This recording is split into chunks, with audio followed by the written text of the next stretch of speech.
लिखा है x square plus 2 dx। Sir मैं तो यहाँ dx को नेग्लेक्ट कर दूंगा। अरे पगले, छोटी वैल्यूज को केवल एडिशन सब्ट्रैक्शन में नेग्लेक्ट करते हैं, मल्टीप्लिकेशन डिवीजन में तो तूफान ला देते हैं ना। आप सोचो 10,000 में 0.01 को ऐड करना हो तो 10,000 में 0.01 ऐड होके सब्ट्रैक्ट करके कुछ नहीं उखाड़ पाएगा, लेकिन 10,000 को 0.01 से डिवाइड कर दे, मल्टीप्लाई कर दे तो बहुत कुछ कर देगा। इसीलिए जो छोटी वैल्यूज है एडिशन सब्ट्रैक्शन में नेग्लेक्ट कर सकते हो। और हमारी छोटी तो आप समझ रहे हो ना कितनी छोटी है, बहुत ही छोटी वैल्यू है। मेरी बात समझ रहे हैं आप? क्योंकि ये बहुत छोटी वैल्यू है इसीलिए यहां पर मैंने कहा यार dx तुम तो बहुत छोटे हो।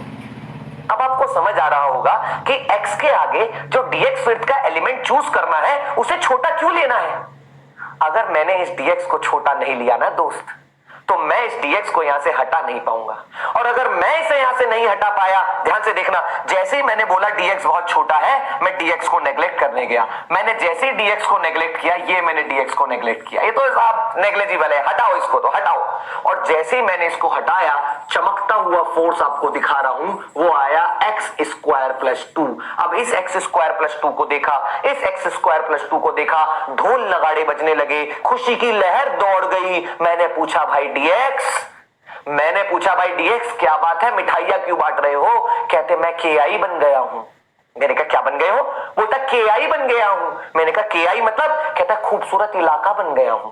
मैंने कहा क्यों? कहते साहब खूबसूरत इलाका वो इलाका होता है जिसमें बदलता हुआ फोर्स भी अपनी वैल्यू ना के बराबर बदलता हो या ना बदलता हो। आपने इसे खूबसूरत इलाका कहा था ना, इस 1 मीटर को, क्योंकि इसमें फोर्स बदला नहीं था। इस 2 मीटर को खूबसूरत इलाका कहा था ना, और आपको यहां पर कोई खूबसूरत इलाका नहीं दिखता था। साहब मैं छोटा जरूर हूं, मैं बहुत छोटा हूं, लेकिन मैं खूबसूरत हूं, क्योंकि मेरे अंदर फोर्स ना के बराबर बदल रहा है। बदल तो रहा है लेकिन ना के बराबर बदल रहा है। आप मुझे मान सकते हो एक खूबसूरत इलाका। ये ठीक वैसा ही है जैसे उस थैली भर के गेहूं में हर दाने का भाव अलग था, लेकिन किसी एक दाने को उठा लेते थे तो वो दाना छोटा जरूर होता था, लेकिन उस दाने का एक ही भाव होता था। हमने उस थैली भर के 4 किलो के गेहूं को दाने दाने में तोड़ लिया था और एक दाने का भाव सेम रहता था। ठीक उसी तरीके से ये वो छोटा सा जर्रा है, ये वो खूबसूरत जर्रा है, ये वो खूबसूरत इलाका है जिस इलाके में फोर्स नहीं बदल रहा है।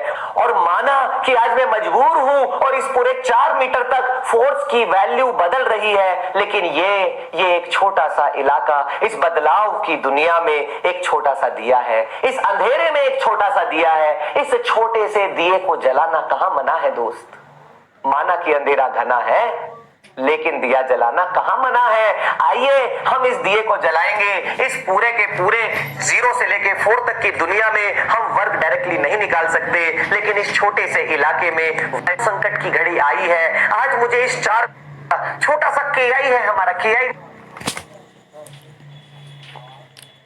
फोर्स इनटू डिस्प्लेसमेंट करके, और जो फोर्स इनटू डिस्प्लेसमेंट है उसके लिए फोर्स उठा के रहेंगे। गए हम dx के पास, हमने कहा भाई देखो पूरे डिस्प्लेसमेंट का तो निकाल नहीं सकते, लेकिन इस छोटे से इलाके का निकाल सकते हैं। इस छोटे से इलाके में फोर्स कितना है? एक्स स्क्वायर प्लस 2 है। तो गए हमने जाकर यहाँ का फोर्स, चलो F लिख लेते हैं, और डिस्प्लेसमेंट कितना है यहाँ पर? dx। अरे भाई हम पूरे के पूरे का तो हम निकाल, कुछ लोग कह रहे हैं फोर्स से मल्टीप्लाई करके वर्क निकालने के काम नहीं रहा था, तो ठीक है, ये वो छोटा सा वर्क है, छोटा सा एलिमेंट है, वहां का वर्क है। ये मन में 2 सवाल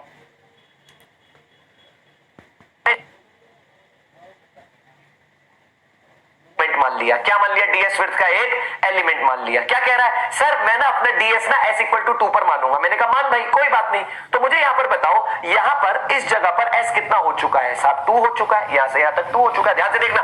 और यहां पर जब आप ds आगे बढ़ोगे तो s की वैल्यू क्या हो जाएगी? 2 प्लस ds हो जाएगी, ध्यान से देखना, 2 प्लस ds हो जाएगी। अब जब s की वैल्यू 2 रखेंगे तो फोर्स की वैल्यू 6 आएगी। चलो ठीक है, 6 रख दी। और जब 2 प्लस ds रखेंगे तो फोर्स की वैल्यू आएगी 2 प्लस ds का होल स्क्वायर प्लस 2। फंक्शन में वैल्यू रख दी 2 प्लस ds का होल स्क्वायर। ds तो बहुत छोटा है, तो 2 का स्क्वायर प्लस 2 करके ऑलमोस्ट वैल्यू आ जाएगी, लगभग वैल्यू आ जाएगी 6 न्यूटन। तो 6 न्यूटन तो बदला नहीं, यानी कि इस छोटे से इलाके में फोर्स की वैल्यू ना के बराबर ds है। ऐसा भी तो कर सकते थे। मैंने कहा बे घोचू, ये जो तूने dw निकाला है ना भाई, ये dw बुलेट है, और मैंने जो निकाली है ना भाई वो मशीन गन है। कहते सर कैसे? मैंने कहा सुन इधर, तेरा जो dw है वो कहां के लिए वैलिड है, बताना जरा मुझे। कहते सर हमारा जो dw है वो s इक्वल टू 2 के लिए वैलिड है। मैंने कहा s इक्वल टू 3 का? कहते सर फिर से करेंगे, फिर से मेहनत होगी। मैंने कहा s इक्वल टू 2.25 का, कहता फिर से करेंगे, फिर से मेहनत होगी। मैंने कहा s इक्वल टू 2.22996 का क्या होगा, फिर से करेंगे, फिर से मेहनत होगी। मैंने कहा घोचू, उससे अच्छा अपना dx किसी x पे माना करना। कहते क्यों? मैंने कहा जा जा इसमें x की वैल्यू रख रख रख रख, x की वैल्यू 2 रख। जैसे ही x की वैल्यू 2 रखेगा, रख डिस्प्लेसमेंट 2 रख, 2 का स्क्वायर होगा 4 + 2 6 dx आ जाएगा। देख तू जो 6 dx कैलकुलेट करके लाया है, मेरी मशीन गन पहले ही बता रही है। कहने का मतलब क्या है साहब, जब भी छोटा, एक तो एलिमेंट छोटा मानना है, और उससे भी बड़ी समझदारी की बात क्या है कि जब भी मानना है किसी x पर मानना है। यानी कि आज के बाद अगर मैं dx मानूंगा तो किसी x पर मानूंगा, d थीटा मानूंगा तो किसी थीटा पर मानूंगा, dl मानूंगा तो किसी l पर मानूंगा, dy मानूंगा तो किसी y पर मानूंगा। क्यों? क्योंकि मुझे मशीन गन बनानी है। मुझे dw देने वाली एक मशीन गन बनानी है जो हर x पर मुझे dw दे दे। और अगर मैं किसी स्पेसिफिक पॉइंट पर s इक्वल टू 2 या x इक्वल टू 3 पर जाकर मर गया तो उससे जो dw निकलेगा वो केवल वही के लिए वैलिड होगा। आई होप आपको ये बात समझ आई होगी। और हमारा ये फंक्शन ही हमारे पास आ चुका है। अब हमारा काम क्या है? हमारा काम अब बहुत छोटा सा रह गया है साहब। ये जो dw है ये मशीन गन है, ये बताती है कि x इक्वल टू 0 से लेकर या s इक्वल टू 0 से लेकर s इक्वल टू 4 तक या x इक्वल टू 4 तक वर्क की वैल्यू अलग अलग जर्रे में क्या क्या होगी। अब आप ही बताइए, मम्मी को क्या करना था? ये क्या कर लिया हमने? Multiply multiply multiply multiply multiply कर लिया है, जैसे मम्मी ने कर लिया था। और फाइनली मम्मी क्या करती थी? मल्टीप्लाई मल्टीप्लाई मल्टीप्लाई करने के बाद क्या करती थी? यस यस यस, क्या कर निकालना चाहता हूं। और इन छोटे छोटे छोटे छोटे टुकड़ों को संजोने के लिए मुझे इंटीग्रेशन करना पड़ेगा, इस फंक्शन का इंटीग्रेशन करना पड़ेगा। वो हम देखते हैं कैसे। अब हम जाएंगे यहां पर, बोलेंगे भाई dw तुम्हारे जोड़ने का समय आ गया है। हमने इसे जोड़ने के लिए ये लिखा x² + 2dx, दोनों तरफ हम इंटीग्रेशन करेंगे और ये वो फंक्शन आ गया है जिसके आगे की राम कहानी आपको मालूम है। लेकिन अभी भी यहां पर कुछ ऐसी बातें हैं जो मैं बताना चाहूंगा। कुछ बातें हैं, कुछ नियम है छोटे छोटे जो हमें पता होने चाहिए। पहला, जब आप इंटीग्रेशन करते हैं तो अंदर एक डिफरेंशियल एलिमेंट होना बहुत जरूरी है। कुछ साल पहले एक स्टूडेंट मिला, उसने क्या फॉर्मूले याद कर लिए थे। x⁴n का फॉर्मूला होता है x⁴n+1/। मैंने उससे बोला, ऐसे पूछ लिया, मैंने कहा x² का इंटीग्रेशन क्या होता है? पगला कह रहा है सर x² का तो x³/3 होता है, मुझे याद है अच्छे से। अरे पागल, जब तक अंदर डिफरेंशियल एलिमेंट मल्टीप्लाई नहीं होगा तो डायमेंशनली इनकरेक्ट हो गया ना।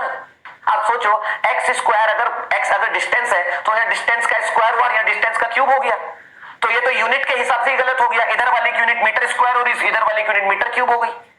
अरे नालायक, हमें क्या करना पड़ेगा? हमें यहां पर कुछ ऐसे हालात चाहिए होंगे कि जब तक x² dx नहीं होगा, अंदर डिफरेंशियल एलिमेंट नहीं होगा, तब तक आप इसका x³/3 नहीं लिख सकते। कांस्टेंट ऑफ इंटीग्रेशन भी आता है, अगले वीडियो में समझाने वाला हूं कांस्टेंट ऑफ इंटीग्रेशन के क्या मायने हैं। मैं बार बार कह रहा हूं, आज मैं मैथमेटिकल पार्ट डिस्कस नहीं कर रहा हूं क्योंकि वो बहुत कॉमन है, सब सिखाते हैं और सब सीखते हैं। मैं तो आज आपको वो सिखा रहा हूं कि इस फंक्शन तक कैसे पहुंचे, इस फंक्शन के क्या मायने हैं, लिमिट कैसे रखें। तो पहला रूल क्या हुआ? इंटीग्रेशन तब होगा जब अंदर कोई डिफरेंशियल एलिमेंट होगा।